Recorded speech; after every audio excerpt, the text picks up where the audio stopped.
ብዙ ጊዜ ኦርቶዶክሳዊት ቤተክርስቲያናችን ኃጢአታችንን እንድንናዘዝ የምታዘል ለማን ነው? አይሰማም። ለንስሐ አባቶቻችን እና አንዳንድ ሰው በቀጥታ ለእግዚአብሔር ብነግረው ኃጢአቴን ይቅር አይለኝም ወይ? ለምንድን ነው ለካህን የምንናገረው የሚሉ ሰዎች አሉ። በጣም ይገርማቸዋል። እንደው ልብ ቢኖረን ኖሮ ማለት የነበረብን አረ ለእግዚአብሔር ከሚሆን ለሰው ይደረግልን ነበር። ከሰውና ከእግዚአብሔር የሚያስፈራው ማን ነው? ማንም ያስፈራው ጀብዱ የሰራን ይመስል ማለት ነው። በቀጥታ ብነግረው ውስጥ ምን ደና ነገር ያረክ መሰለ። በጣም ይገርማል። እስራኤላውያን ምን አረጉ መሰላችሁ? ሙሴ 570 ጊዜ እግዚአብሔርን አናግሮ እየመጣ ያናግራቸዋል። ከዛ እስከ መቼ ባስተርጓሚ ያሉ አመጹ። ከዚህ በኋላ በአንተ በኩል እንዲያናግረን አንፈልግም፣ እግዚአብሔርን ራሱ ወርዶ ያናግረናል። ሙሴ ትሁት አይደል? እሺ ይሁን በቃ ብሎ ጸለየ ወደ እግዚአብሔር። ጌታ ሆይ እናናግረው ብለዋል አለ ነው። በጣም ጥሩ። 3 ቀን ራሳቸውን ይቀድሱ፣ ሰውነታቸውን ከኃጢአት ይከልክሉ፣ ወደ ተራራው ስር ይምጡ፣ እኔ ያናግራቸዋለሁ። እሺ አሉ። እስራኤላውያን ታጠቡ፣ ታጠኑ፣ ከኃጢአት ተከለከሉ። ማንን ሊያናግሩ? እግዚአብሔር መጣ ወደ ሲና ተራራ ላይ። እግዚአብሔር ወደ ተራራው ሲመጣ ተራራው ነደደ። ምእመናን ነደደ። የሲና ድንጋዮች በነገራችን ላይ አሁንም ድረስ ከሰል ናቸው። የሲና ተራራ ድንጋዩ ከሰል ነው። እግዚአብሔር በእሳት በጭጋግ በደመና ወረደ እና ተራራው መንቀጥቀጥ ጀመረ። ህዝቡ ፈሩና ወደ ሙሴ ዞረው ሙሴ ሙሴ ሆይ ከዛሬ ጀምሮ አንተ አናግረን እንጂ ማን ያናግረናል? እግዚአብሔር ያናግረን። እኛ ግን ኃጢአት ሰርተን እኔ በቀጥታ ብነግረውስ ምን አይነት ድፍረት ነው? ለምን መሰላችሁ እንደዚህ የምንዳፈረው? እግዚአብሔር ስለማይታይ የማያይ ይመስለናል። እስመ አይነ ሰብ ያፈርሆሙ ይላል። የሰው አይን ይፈራሉ፣ የእግዚአብሔር አይን ግን ከሺህ ፀሐዮች በላይ እንደሚያበራ ያውቁ። እኛ ኃጢአት ስንሰራ እንዳያየን የምንፈራው ሰውን ነው። ግን ማን ያያል?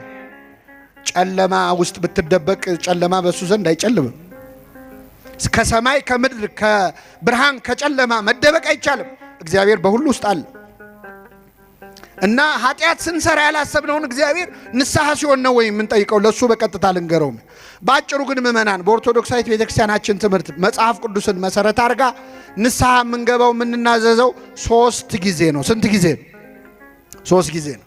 አንደኛ ለራሳችን።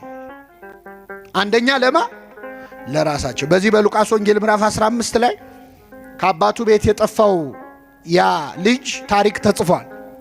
ይህ ልጅ አባቱን ንብረት ካወደመ በኋላ ባዶ እጁን ቀርቶ በአሳማ በረት ውስጥ ቁጭ ብሎ ሳለ ይላል ተጸጸተ፣ ወደ ልቡ ተመለሰ፣ ንስሐ ተሰማው። ይህን ጊዜ በአባቴ ቤት እንጀራ የሚተርፋቸው አገልጋዮች ስንት ናቸው? እኔ ግን እዚህ በኃጢአት በረሃብ ሰቃያለሁ።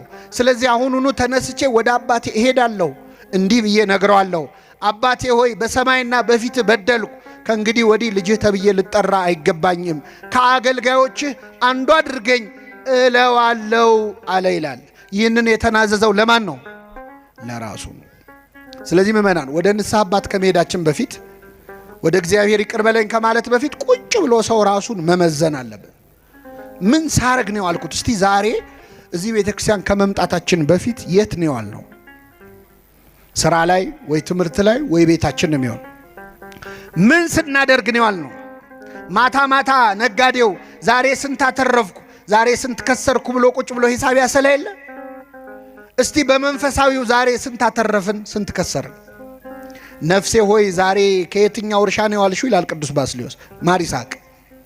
ነፍሴ ሆይ ዛሬ የትኛው እርሻ ላይ ነው ያልሽው? ለማን ስትሰሪ ዋልሽ? ለእግዚአብሔር ነው ወይስ ለሰይጣን ነው? ማንን ደስ አሰኘሽ? እስቲ ዛሬ በዋልነው ውሎ ማን ነው ደስ ያለው? እግዚአብሔር ነው ወይስ ሰይጣን? ምን ምን አደረግን ዛሬ? ምን ምን አወራን? ምን ምን አየን? ምን ምን ሰማን? የዛሬ ውሎህን ቁጭ ብለህ መመዘን አለብህ። ስለዚህ የመጀመሪያው ኑዛዜ ለራስ ነው። ሁለተኛው ለካህናት ነው። ለካህናት እንድንናዘዝ የእግዚአብሔር ፈቃድ ነው። እኔ 3 ጥቅሶች ነግራቸዋለሁ። ነገር በ3 ይጸናል። አንደኛ መጽሐፈ ኢያሱ ምዕራፍ 7 ከቁጥር 7 ኢያሱ 7:7 ላይ አካን ለተባለ ሰው የእግዚአብሔር ነቢይ ሌዋዊው ኢያሱ የነዌ ልጅ ማለት ነው አንድ ቃል ተናግሮታል። አቆመውና ምን አለው? ልጄ ሆይ ያደረከውን ንገረኝ፣ ለእግዚአብሔር ተናዘዝ አለ። እስኪ በሉ ያደረከውን በሉ እንጂ ንገረኝ፣ ለእግዚአብሔር ተናዘዝ። ለማን ተናዘዝ? ያደረከውን ምን በለኝ? ለካህናት መናገር ለእግዚአብሔር መናዘዝ ነው። እኛ ለቄሱ አይደለም የምንናገረው። ለማን ነው? እነሱ ምስክሮች ናቸው። አዕይንተ እግዚአብሔር ይላቸዋል ቅዱስ አትናቴዎስ በቅዳሴው። እግዚአብሔር አይን ፊት ነው እያወራችሁ ያላችሁት፣ ለካህኑ አይደለም፣ ለአይኑ ነው። በካህኑ አይንነት የሚያይህ እግዚአብሔር ነው። ካህኑ ምስክር ነው።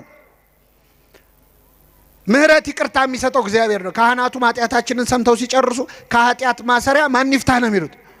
እኔ ፈትቻለሁ አይሉ፣ ፍቱ እኮ ብሏል። ግን እነሱ መልሰው የሰጣቸውን ይሰጡታል።